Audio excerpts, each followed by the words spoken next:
जो सूचियां हैं उनका इंतजार हालांकि काफी क्यूरोसिटी वाला तो नहीं रहा, लेकिन अब जिन सीटों पर पार्टियां प्रत्याशी नहीं घोषित कर रही है, बीजेपी अब तक 184 उम्मीदवार उतार चुकी है। जाहिर है कि बीजेपी और किसी पार्टी से गठबंधन तो नहीं ही करेगी। उनके गठबंधन में शामिल जेजेपी ने अपने उम्मीदवार उतारे हैं, शिवसेना भी सोच रही है, साथ ही दूसरी पार्टियां जो है वो उनमें जैसे कांग्रेस है, वो भी अभी पूरी 200 सीटों पे प्रत्याशी नहीं उतार पाए हैं। 46 सीटों पे वहां पे भी इंतजार है। और आम आदमी पार्टी ने भी पूरी 200 सीट पे, या आरएलपी और आजाद समाज पार्टी का गठबंधन है, वहां भी सूची आई नहीं है। लेकिन मेरे पास एक सूची आई है, वो बड़ी अलहदा सूची है, अलग तरीके की सूची है। 43 लोगों की लिस्ट ये मेरे हाथ में है। चुनाव आयोग ने 43 लोगों की लिस्ट जारी की है। इनके लिए कहा है, अब चुनाव आयोग कोई प्रत्याशी थोड़ी उतारेगा, लेकिन इस लिस्ट में यह है कि ये जो लोग हैं ये चुनाव नहीं लड़ सकते। अयोग्य घोषित किए गए हैं ये 43 लोग, राजस्थान के 43 है, पूरे भारत भर की सूची डाली है। और कहा जा रहा है कि 16 फरवरी 2021 को इनको अयोग्य घोषित किया गया है। और इसमें से ये लोग एक निश्चित टाइम, करीब 3 साल तक चुनाव नहीं लड़ सकते। कुछ लोगों को 19 फरवरी को किया गया है, कुछ लोगों को नवंबर में किया गया है। तो 2024 तक ये लोग चुनाव नहीं लड़ सकते। वजह क्या है? ये वजह है कि अगर आप चुनाव आयोग को इलेक्शन के बाद कोऑपरेट नहीं करते हैं, अपने ब्यौरे नहीं देते हैं, चुनाव आयोग के निर्देशों का पालन नहीं करते हैं, तो चुनाव आयोग को आपको चुनाव लड़ने के लिए अयोग्य घोषित कर सकता है। बात मारवाड़ की करेंगे, जिस इलाके में सबसे ज्यादा प्रत्याशी अयोग्य घोषित हुए हैं। जी हां, 43 में से 15 जो है वो मारवाड़ के हैं। पाली, जालोर, सिरोही, सांचौर, इन जिलों के लोग जो है वो सबसे ज्यादा अयोग्य घोषित हुए हैं। कौन कौन है, नजर डालते हैं। प्रत्याशियों का जिक्र करना जिनका समीचीन बनता है, उनमें भीनमाल सीट से एक प्रत्याशी है, नाम है श्रीमती नंदा देवी। नंदा देवी तब चुनाव लड़ती हैं जब समरजीत सिंह चुनाव लड़ते हैं। समरजीत सिंह के सामने वो चुनाव लड़ती हैं। 2018 में जब लड़ा तब 5535 आम आदमी पार्टी से चुनाव लड़ा 2018 में। 2013 में समरजीत सिंह चुनाव नहीं लड़ रहे थे, ओम सिंह चांद्राई थे। नंदा देवी चुनाव क्यों नहीं लड़ी, बड़ा सवाल है। क्योंकि 2008 में उन्होंने आरजेवीपी से चुनाव लड़ा था और 6863 वोट लाई थी। जो दलित वोट बैंक है, एसटी का जो वोट बैंक है, भील समाज का, वो वोट बैंक वो खींच ले जाती हैं नंदा देवी। उनको चुनाव आयोग ने अयोग्य ठहरा दिया है। अब वो फरवरी 2024 तक, 16 फरवरी 2024 तक चुनाव नहीं लड़ सकेंगी भीनमाल सीट पर। सांचौर पर भी एक प्रत्याशी है, बुद्धाराम बिश्नोई। वो जो चुनाव अभिनव राजस्थान पार्टी से लड़े थे, 372 वोट महज आए, उन्हें भी अयोग्य घोषित किया गया है और वो भी 16 फरवरी तक अयोग्य रहेंगे। मारवाड़ जंक्शन की सीट है पाली जिले में, वहां पे एक अमर सिंह नाम के प्रत्याशी हैं, अभिनव राजस्थान पार्टी के। 390 वोट उनके आए थे, उन्हें भी चुनाव आयोग ने अयोग्य घोषित कर दिया है। मारवाड़ जंक्शन पे देवाराम नाम के प्रत्याशी निर्दलीय लड़े थे, 881 वोट आए थे, उनका भी मामला क्लोज कर दिया चुनाव आयोग ने, अभी आप चुनाव नहीं लड़ सकते।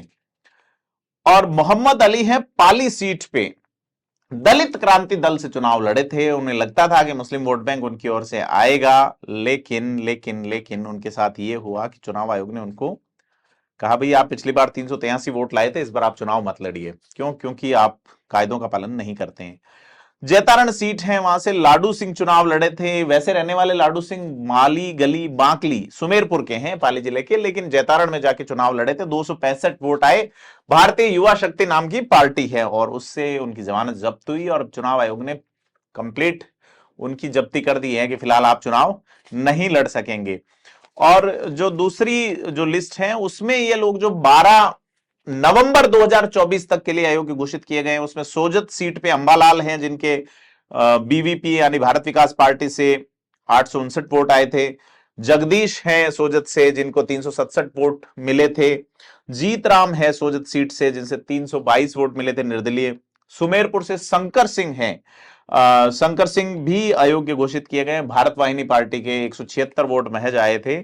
सुमेरपुर सीट पे कपूरा राम हैं, जिनके 166 वोट आए, भारतीय युवा शक्ति पार्टी के हैं। सुमेरपुर से श्रीमती संतोष हैं, जो कि शिवसेना से लड़ी थी, 722 वोट आए थे, ये भी अयोग्य घोषित कर दी गई हैं। सुमेरपुर सीट पे इमरान है दलित क्रांति दल से, उनको भी अयोग्य घोषित किया गया है। और सुमेरपुर से ही सोहन सिंह नाम के प्रत्याशी है, निर्दलीय चुनाव लड़े, 1004 वोट आए, और अब उनको मना किया गया है कि आप चुनाव नहीं लड़ेंगे। हालांकि सोहन सिंह नाम के सुमेरपुर में 2 प्रत्याशी थे, उनमें से चांचोड़ी रानी के रहने वाले जो सोहन सिंह है उनको अयोग्य घोषित किया गया, दूसरे को नहीं। आहोर सीट पे बलवंत सिंह को अयोग्य घोषित किया गया है, ये भंवरानी के रहने वाले हैं, 311 वोट आए थे शिवसेना से। तो ये जो लिस्ट है कंप्लीट, मारवाड़ में सबसे ज्यादा भीड़ उमड़ी है अयोग्यों की, बाकी खाजुवाला से मीठू सिंह है, चूरू से श्रीमती उषा राठौड़ को जो है वो निर्दल मतलब अवैध उनका घोषित किया गया कि चुनाव नहीं लड़ सकेंगे। उदयपुर वाटी से किशन कुमार हैं, और उदयपुर वाटी सीट वही राजेंद्र गुडा वाली, लाल डायरी वाली, जहां अभी तक कांग्रेस प्रत्याशी नहीं उतार सकी है। हालांकि 2 महिलाओं ने उदयपुर वाटी सीट पर जरूर कांग्रेस के नाम से नामांकन दाखिल किया। टिकट किसे मिलेगा, महिलाओं को क्या कांग्रेस टिकट देगी, बड़ा सवाल है। गुर्जर समाज से, सैनी समाज से डिमांड है लगातार। झोटवाड़ा सीट से दीप कुमार शर्मा है, सिरसी निवासी, उनको अयोग्य घोषित किया गया। आदर्श नगर पे अब्दुल अजीज हैं। मुंडावर से आनंद यादव हैं। बानसूर से ओम प्रकाश गुर्जर अयोग्य घोषित किए गए हैं। बानसूर से ही कुलदीप शर्मा हैं। बानसूर से ही श्रीमती मीराबाई है। कामा से बालकृष्ण हैं। भरतपुर से योगेश अयोग्य घोषित किए गए हैं। नदबई से राजवीर सिंह, बयाना से मिश्री प्रसाद कोहली भी अयोग्य घोषित किए गए। इसके अलावा सीकर सीट से भगवान सहाय अयोग्य घोषित किए गए हैं। सीकर सीट पे चुनाव लड़ा था, चौमू के रहने वाले हैं। कौन से भगवान सहाय है, देखने वाली बात होगी। सीकर से अंकुर शर्मा को अयोग्य घोषित किया गया, एक और प्रत्याशी, ये उदयपुर के रहने वाले हैं, सुंदरवास के। भरतपुर से तेजवीर सिंह, टोंक सवाई माधोपुर से मुकेश कुमार, टोंक सवाई माधोपुर से प्रेमलता बंशीवाल, इनको भी अयोग्य घोषित किया गया है। रायसिंह नगर से कुंभाराम को अयोग्य घोषित किया गया है। अलवर ग्रामीण से जीतू यादव, अलवर शहर से नवजोत सिंह, भामलोत अलवर सिटी से शोभाराम, और मारवाड़ का मैं जिक्र कर चुका, नरेश जांगड़ पीपलदा से, धनराज सेन सांगोद से, भंवर भैरूलाल मालव सांगोद से, अंता से भुवनेश नागर, और खानपुर से मोहनलाल को भी अयोग्य घोषित किया गया। तो ये 43 प्रत्याशी चुनाव आयोग ने कहा भाई आप घर विराजें, आप परेशान ना हो। मतदाताओं ने भी आपको कोई खास वोट नहीं दिए थे और आपने भी चुनाव आयोग को ज्यादा लिफ्ट नहीं दी, डिटेल मांगी गई नहीं दी, क्या आपने नियम कायदों का पालन नहीं किया। यह जानकारी देने का उद्देश्य यह है कि चुनाव लड़ना एक लोकतांत्रिक अधिकार है।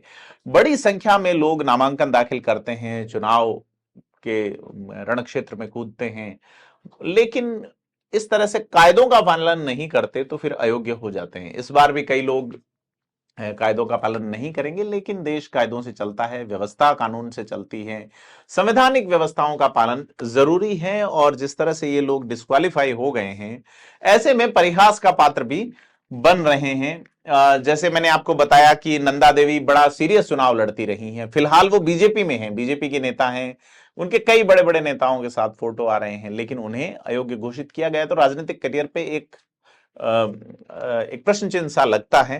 खैर तमाम जो चीजें हैं वो है, लेकिन अलग अलग सूचियां आ रही है, उसमें एक ये सूची भी देखनी बनती है और चुनाव आयोग के कायदों नियम पे ध्यान देने की आवश्यकता ये सूची जताती है। आपको हम चुनाव से रिलेटेड लगातार जानकारियों से अपडेट करते रहेंगे। आपसे अपील है कि आपने हमें अभी तक अगर सब्सक्राइब नहीं किया तो सब्सक्राइब जरूर करें।